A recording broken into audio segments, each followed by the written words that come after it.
Alright, so this is what I've done with my chickens during the storm.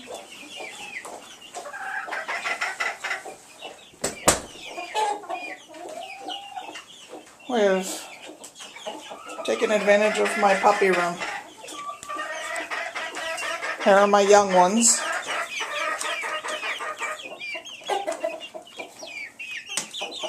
My roosters.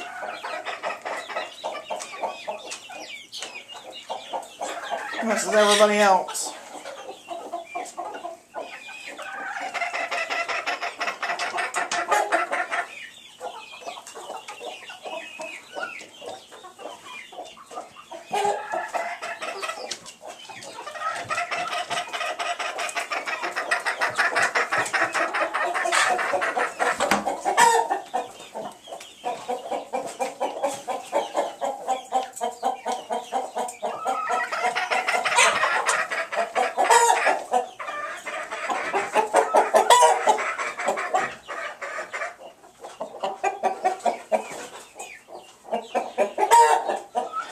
It's not exactly a perfect scenario, but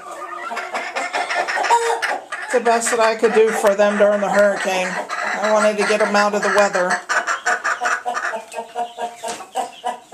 So far they're behaving. They've already given me an egg in here.